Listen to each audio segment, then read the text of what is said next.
Hey everyone, what's going on? Phoenix here. Today we are talking about the Shard of the Herald event. This is one of the most impactful live events in, I think, MMO history and obviously in Asheron's Call history. So the Shard of the Herald was the final soul crystal that was imprisoning Belzarin in his prison. And players were tasked with either defending the Shard of the Herald or attacking it and releasing Belzarin. So to get some context and help us understand this event a little bit more, we are going to be reacting to the Shard of the Herald event. This video is by Dengar SW. I'm going to link it in the comments. It has 17,000 views, so even though Asheron's Call is this niche game, there is demand for interesting stuff around it. And let's watch. We're gonna pick it up a little bit further in. Not just bug fixes. So by this point, players had actually been living the story, but the event cinched the events together. These updates, part of the first arc known as the Fourth Sending of Darkness, weren't unrelated events. They were this little snowball that turned into an avalanche, literally threatening our virtual way of life. Admittedly, Turbine's delivery and buildup could have been much better, but perhaps because of that, the actual event generated a lot of interest in the game's largely ignored lore updates. I hope that by discussing... Saying that Turbine could do something better is like the epitome of Asheron's Call. There were so many things that they could do better.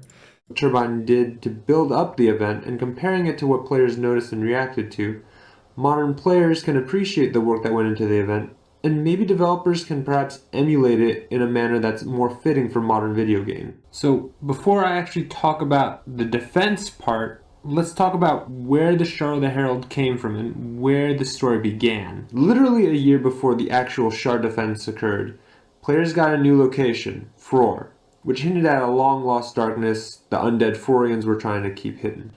Specifically, it was hinted that living crystals were containing some larger power. Naturally, players destroyed this first crystal they found, despite its ominous name, the Great. So if you participated in the Levistrous Banner League, we actually implemented a Great Work Crystal that's there in Fror now. So like if you're playing on Levistrous, you can go find I think it's meant to be like a copy of the Great Work Crystal, and you can get like Great Work bows and like the crystal weapons that you can normally get from like Chandelier and Vestibule, which is pretty sweet.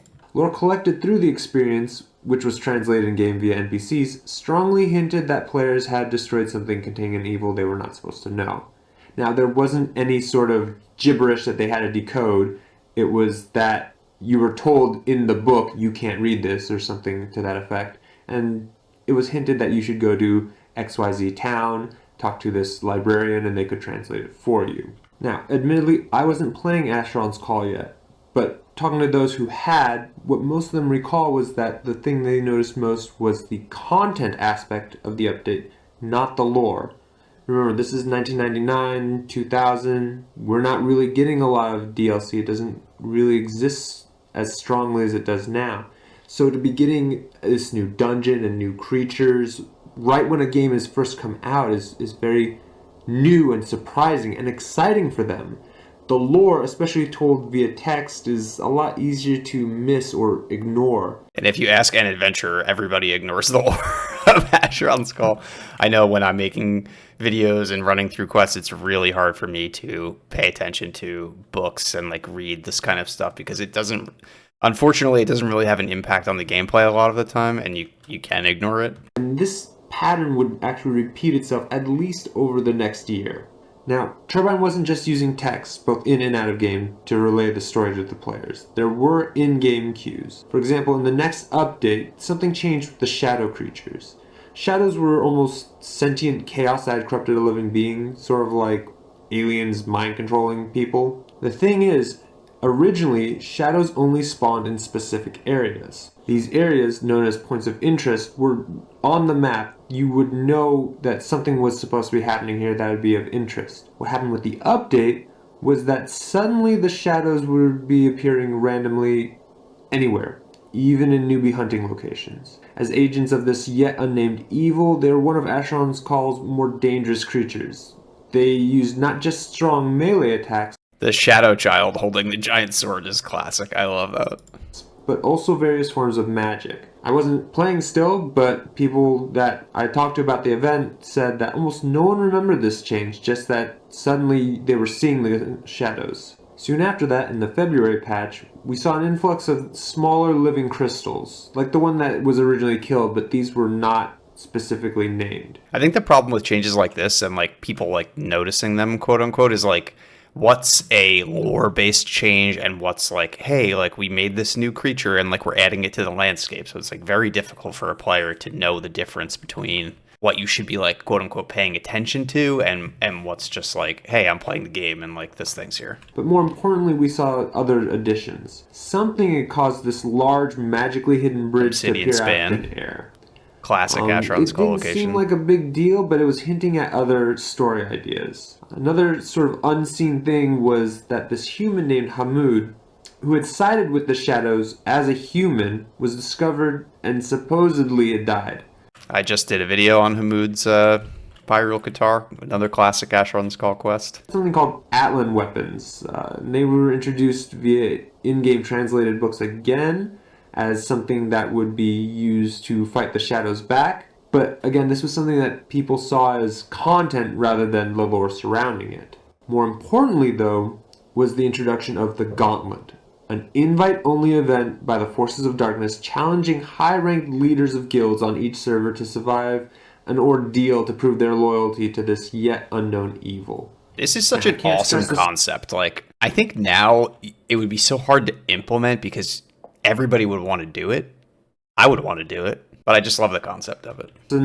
But this was a game master driven event, not something automated. This was by people making the game. And this was important because it set up the actual Shard Defense's resolution on Thistledown. Wow, look at that screenshot. It didn't affect most of the servers except by introducing this item that not a lot of people would see. Few people knew who on their server was actually chosen, as some monarchs actually resisted the call and refused to ally with evil. As a casual player, I didn't even know about this event until months later, only that there were very few people with this smoky black weapon they got from past event.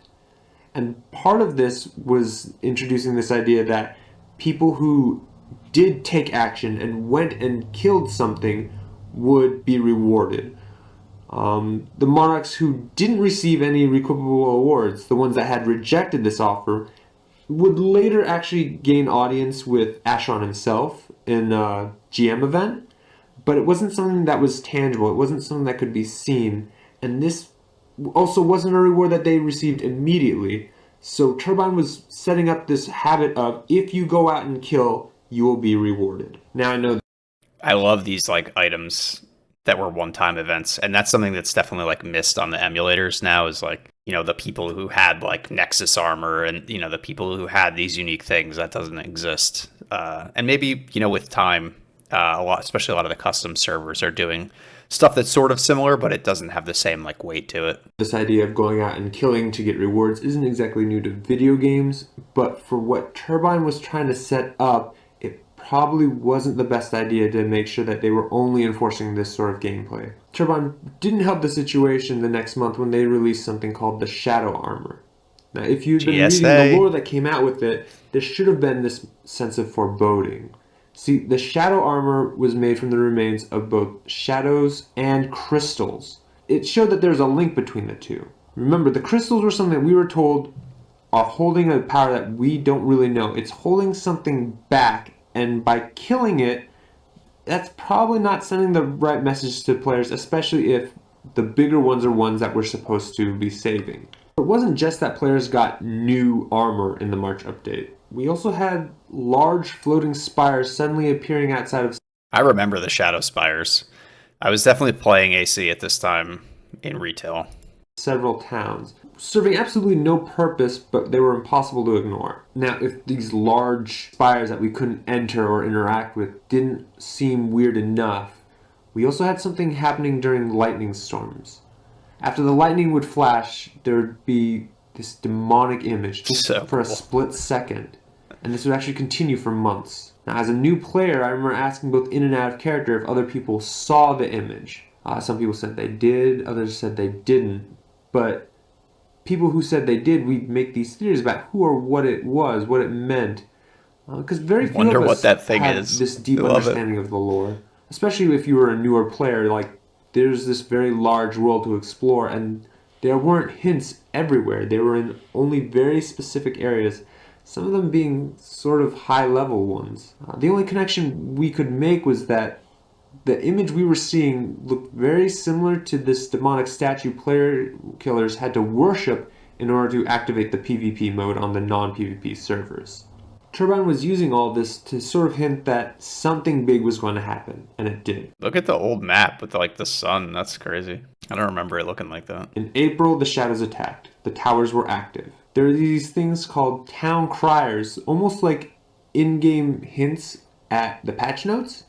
And they started to mention that there had been earthquakes associated with the movement of the Shadow Spires. We also had Shadow Generals begin attacking player towns. The NPC Hamoud, who had been corrupted back in February, unknown to us, was now a shadow, and mentioned a facility called the Nexus. Defeating the invading shadows at each spire dropped a key fragment, and when combined allowed access to the Nexus. And once again, they destroyed this large crystal that was containing this unknown evil. Look at all the In fact, holy during May, robes. the town criers started to note the similarities between the two crystals we had killed. Now, if it's not yet obvious, the downside of using these in-game books and all this in-game text was that players weren't getting the message, and they often didn't care about the lore.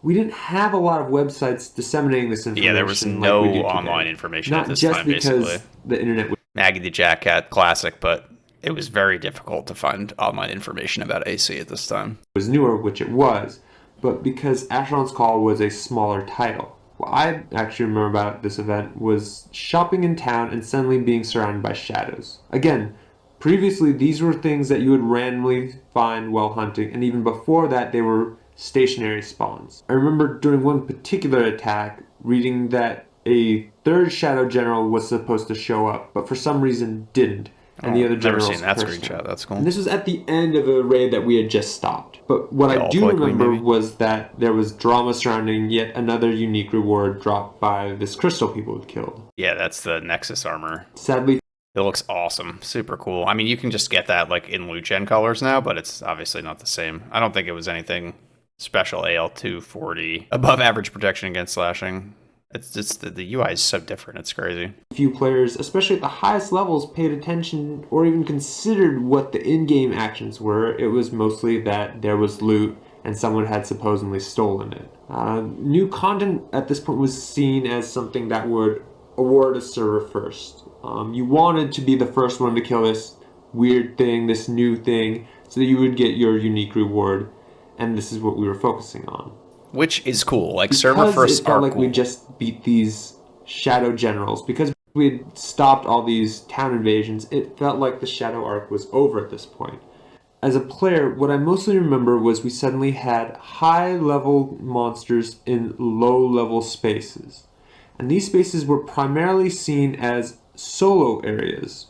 Now, the spawns were high, and there'd be a lot of people hunting there, but we were almost hunting together but alone. With the high level spawns, this changed. If you think about it in World of Warcraft terms, it would be like a raid boss suddenly appearing in Southern Barrens during Vanilla WoW, during those really early days. Like, these were areas that were not hugely popular, where high levels were not coming, and we would suddenly have a very real need for them. Muling on the ground. Asheron's Call, creatures classic. could level up by killing players.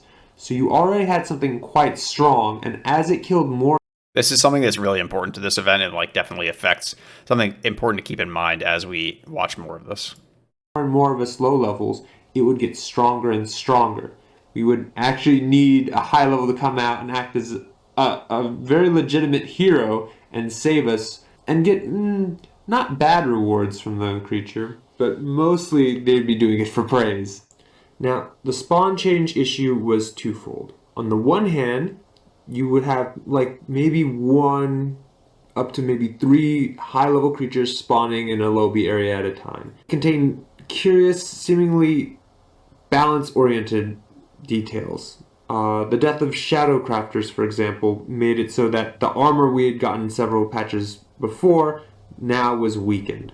Turbine had felt that the Shadow armor was too powerful, so they created a lore reason for the change. And in hindsight, we shouldn't have ignored that. Unlike many other MMOs, Asheron's Call's lore didn't ignore the fact that no one died. Like I would argue many modern MMOs do, crafters couldn't really exist on their own. They didn't gain levels just by crafting, unless it was a mind-numbing amount of it. Mostly it was seen that you were a hunter and then you were putting your experience into your craft. All right, we're going to skip ahead to part 2. Now, there were a few players who did know the lore and may have done the morally right thing when they had the opportunity to do so, but they didn't receive anything more than roleplay opportunities and their name in in-game books. Truthfully though, most people I talk to about the event still don't understand even 10% of the hints we received, both during the event and long after. In fact, they often didn't even know about the other GM events we had at the time, like players being abducted by shadows, which asked them which town they'd like to see destroyed. That's why when I say I want to talk about the actual shard defense today, I don't just mean the people in the trenches, but normal players in their in-game lives at the time. Players on the cutting edge of content had to go through a bit of a process to actually access the Shard of the Herald, the last named mob standing between AC players and what seemed like the ultimate evil. Sure enough, the death of the final shard summoned the AC equivalent of Satan, even going so far as to having a Baphomet-like appearance. Yeah, the shard, which was affectionately known as Harry on Thistledown, Belzarin's the devil. The imagery is pretty clear. Was destroyed the very first day of the event on most of the other servers. Again, players have been taught that killing something or doing content led to the equipable rewards, while opting out seemingly meant you lost an opportunity to be a server legend. Although I was on the Thistledown server, people I went to school with were on other servers. And our server seemed kind of weird, especially at first, because not only did we actually defend our shard, but the other servers that also tried to rally a shard defense failed quite quickly. A few knew that someone was taking advantage of a bug, but because of this, all eyes were on Thistledown, and this was because we were potentially taking the game's previously uniform lore hostage, and we sort of threatened to splinter it. And this was exciting, although some people would also become a little annoyed. Yeah, that's like the major thing here, is that all of the servers except for Thistledown basically immediately destroyed their Shard of the Herald. And then Thistledown, which I think we're going to get into in this video, but players were sacrificing themselves to the crystal so that the crystal could level up and be more powerful and therefore harder to kill. And it created this potential divergence with the servers, and it's definitely something that Turbine didn't ever want to deal with, and I don't think ever expected could happen, which is that you have two different stories happening, one on Thistledown and one on every other server. So can you imagine like the developer time to write, that story and then have to write it again? Game stories tend to be developer driven, and for players, the lore suddenly became very interactive. Yeah. Several of my classmates suddenly started spending their lunch hour in the computer lab. We had weak internet filters at the time that allowed us access to forums and posts discussing the latest news of the Shard of the Herald defense, and they would use that time to also read up on the game's lore that was finally starting to be disseminated to the rest of us. We'd check in daily with each other to see what was happening, or how past events had actually hinted at what was going on now, but the actual defense didn't really affect the other players on their servers. Thistledown was a little different, though. The first thing was that occasionally you'd see a death message that someone had died to Harry, the Shard of the Herald. Player deaths caused a local announcement at their spawn point, no matter how far that player had been when they died, and it often came with some fun dialogue.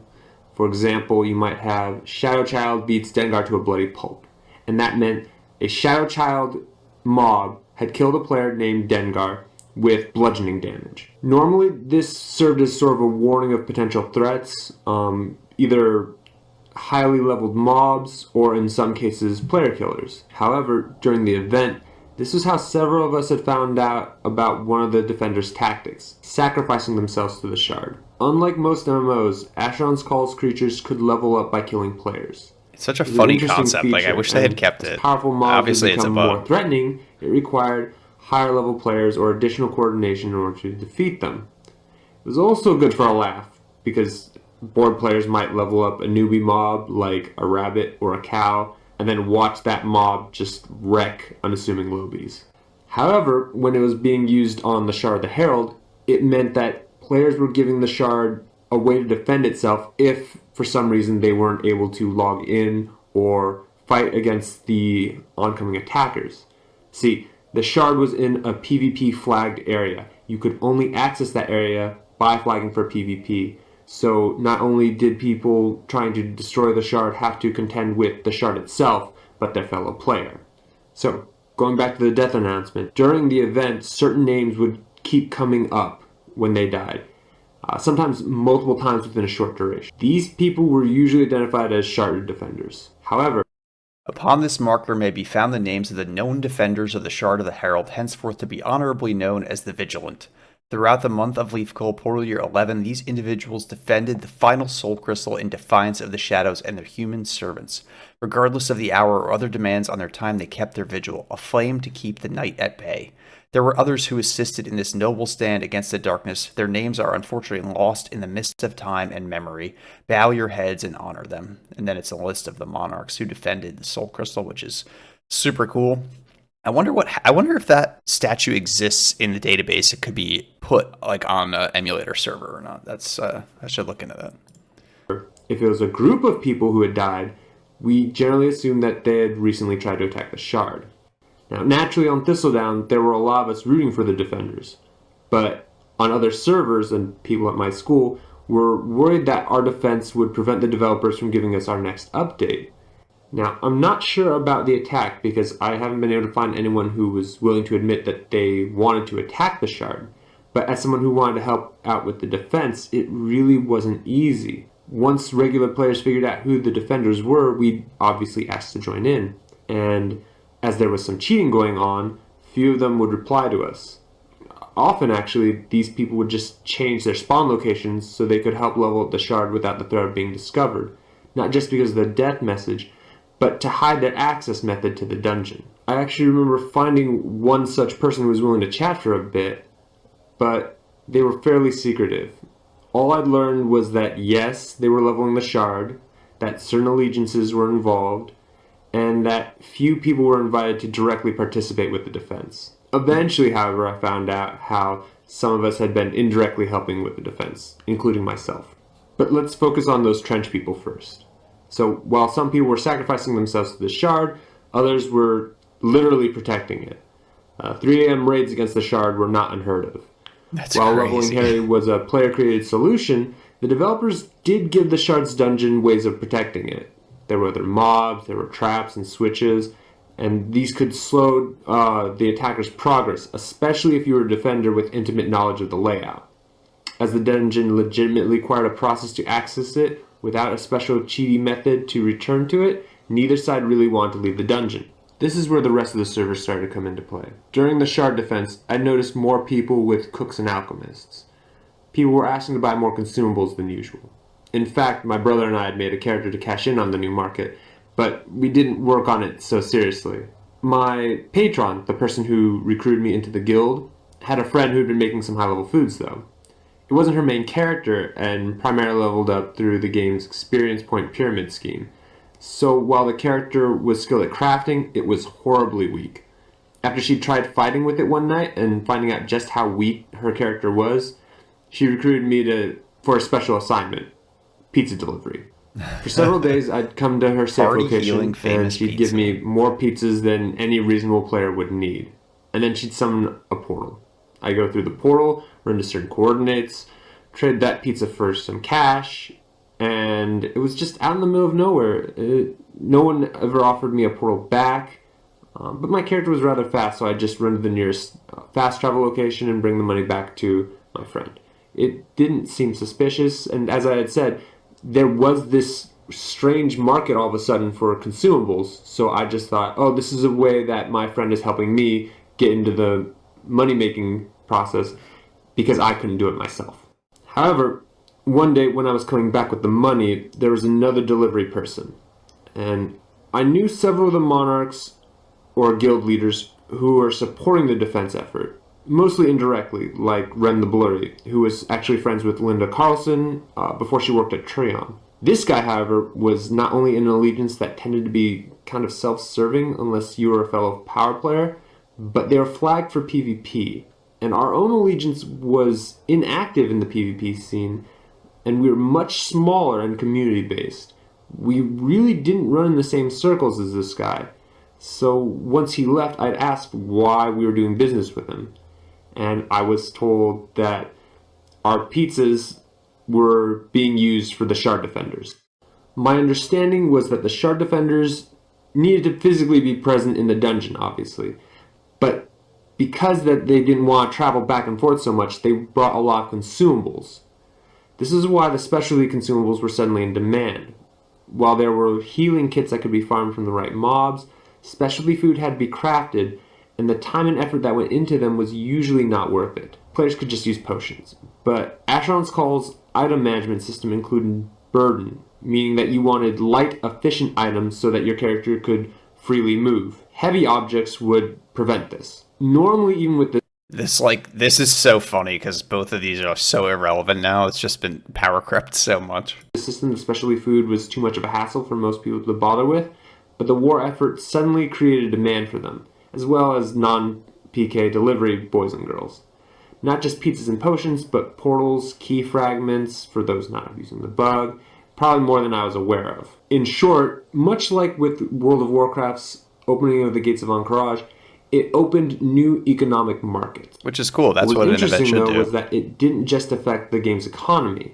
It also actually helped bolster the RP scene. While I think Frostfell was the unofficial roleplay server, there were some roleplayers on Thistledown as well.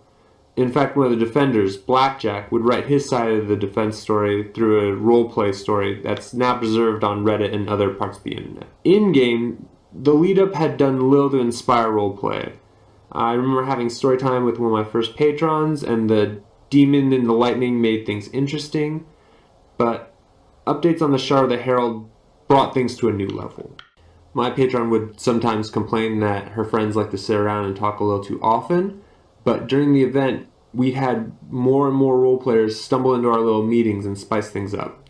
We'd been trading rumors and occasionally digging through in-game notes we'd received from quests to learn about what had been happening, both during the actual defense and before it.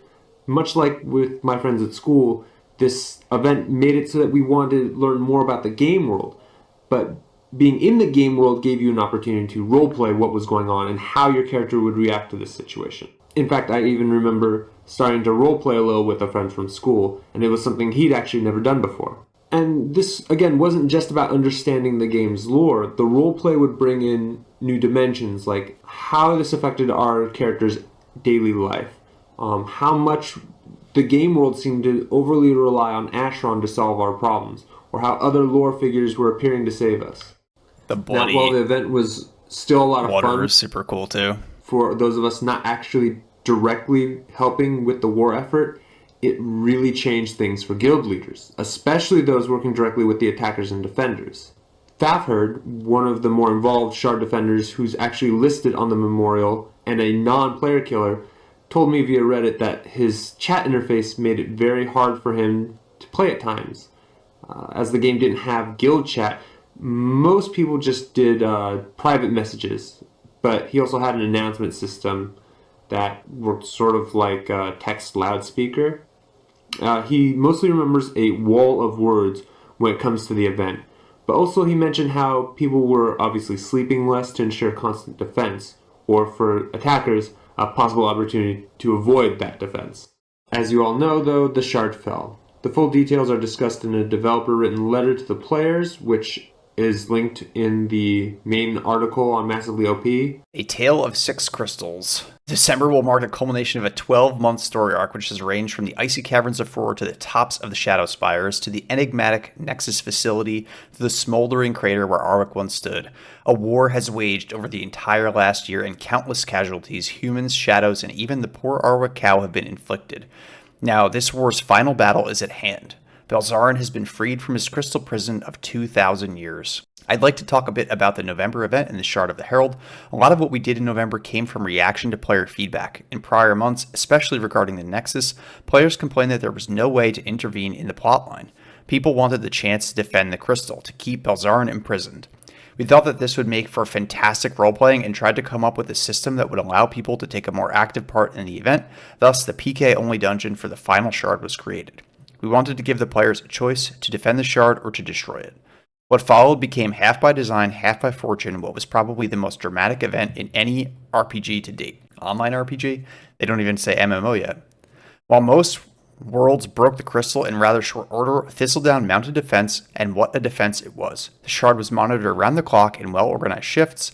Needless to say, this exceeded our expectations by a long shot. That's a really cool letter. December 8th, 2000. That's like a piece of history now, 25 years ago. Video can be found in. But essentially, the developers used roleplay to create the finale. Remember, they had the Gauntlet event, and that helped make sure that there was game lore to help them intervene. Remember, there were 2 players that participated in the Monarch Gauntlet event that showed loyalty to the Hope Slayer, and only one of them answered the call, and her name was Vidorian. The developers used powered-up lore characters to help Vid into the dungeon and slay Harry. This was complicated by several bugs, though, including one where Harry refused commands to scale down, leading to jokes that he'd gained sentience. That is, Harry had reached a very high level in the game, and the game master had tried to de-level him, and he refused. That being said, players also killed the developers and the lore characters, as well as Vidorian several times, but somehow Vidorian and the GMs eventually That's so crazy. The servers would once again have a united storyline, but Thistledown's defense seemed to create a canonical addition to the mostly developer-driven lore.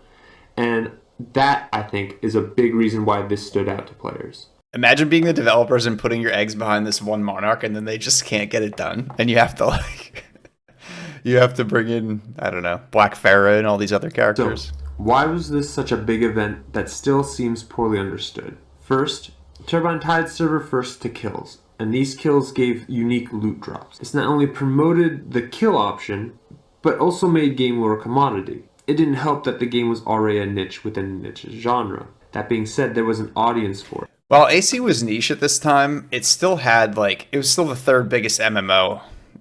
I think in 2000 there was no WoW or any of this other stuff, so you're talking about probably 100,000 people that played AC or had played AC around then. It's not like it is today. Once players better understood it, and once developers gave players a way to change the developer-driven lore, it affected not just basic gameplay, but the social structures and role-play engagement. What I found particularly interesting was that, like full-on PvP games, war was good for the economy. But by limiting it to designated areas, non-player killers could still help with the war effort. Again, Fafhrd was a guild leader involved in the Shard defense, but never flagged for PvP himself. He worked to coordinate his people and other guilds from outside the PvP areas. We're seeing some similar storytelling techniques, such as with Guild Wars 2 and its automated living stories. We also have Elite Dangerous mixing vague clues and ARPG elements with community goals to roll out their storylines, and even pull out some transmedia attempts at a live event. There's certainly an audience for these kind of live events, especially because they're so interactive. However, none yet seem to have as much GM to player interaction as the Shard of the Herald. Others lack the consistently updated storylines. The combination of the two in modern era seems like an ARG, which is why this feels like the genre could benefit from a reintroduction of this kind of event. So, that's our coverage of the Shard of the Herald. Do you think I got that right? Was it interesting? Did you have a different perspective? Feel free to leave comments down below. Thanks for listening. See you guys around. Super good video. Definitely encourage everyone to check out the videos. I'll link them in the description. I think it brings up some super interesting points about game design and just how do you create a diverging story where players feel like they have an impact versus just getting railroaded to be, hey, this is the way the developers want the game to go, so this is the way the game is going. And it's a tough thing to do. I mean, dungeon masters in D&D struggle with this when they're playing with 5 people and you're talking about a game that had At the time, 100,000 players, or, you know, if you're talking about other games, they may have more players than that. So it's definitely super interesting. I think this event is awesome, and I hope you enjoyed me reacting to these videos. I try not to do these type of videos too often, but this is something that's super special to Asheron's Call and want to make video on, and this video is really good, so I definitely encourage you to watch it for yourself also. But that's going to be it for this one. Thanks for watching, and we'll see you in the next one.